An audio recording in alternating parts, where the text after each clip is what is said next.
paano kung dalawa ang buwan? Magiging mahaba din ba ang gabi? At ano ang magiging epekto nito sa ating karagatan? Yan ang ating aalamin.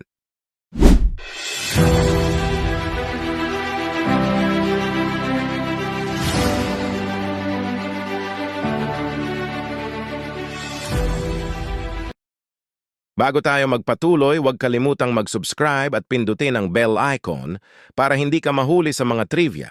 Na gaya nito, simulan na natin. Alam mo ba, kapatid, na ang buwan ang kumokontrol sa ecosystem ng planeta? Ang buwan din ang dahilan kung bakit may high tide at low tide, Mystery PH.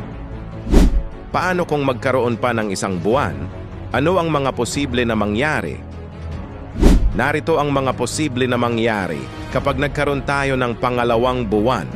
Number 1, magiging doble ang taas ng tubig ng karagatan. Mas pabor ito sa mga mahilig mag-surfer. Number 2, lulubog ang mga lugar na mabababa tulad ng New York City, Singapore, at London. Number 3, ang buwan ay may sariling gravitational pull para hilayin ang tubig papalapit sa kanya. Dahil nga dalawa ang buwan, magugulo ang tubig sa karagatan, magkakaroon din ng malalang problema ang mga hayop na nabubuhay sa dagat. Mahihirapan sila sa pag-navigate ng kanilang pupuntahan dahil sa pagtaas ng level ng tubig sa karagatan. Kapag nagkaroon ng isa pang buwan, magiging doble ang liwanag kahit na sa gabi at magiging mas mahaba ang gabi kaysa sa araw. At ito pa, kapatid, ang nakakagulat. Dahil hindi daw posible ang pagkakaroon ng lindol kapag nagkaroon tayo ng isa pang buwan. At siyempre kapag may lindol ay hindi malabo ang pagkakaroon ng tsunami. Sabi pa ng mga dalubhasa, kapag nagkaroon ng lindol sa karagatan dahil daw sa pagputok ng bulkan sa ilalim ng dagat. Dahil mayroon tayong dalawang buwan, magiging dalawa din ang high tide kada araw. Ang pagkakaroon ng isa pang buwan ay magdudulot ng mga bagong gravitational effects sa Earth. Makakaapekto rin ito sa gravitational field ng ating planeta. Magkakaroon din tayo ng kakaibang eclipse na kailanman ay hindi natin nararanasan sa mahabang panahon.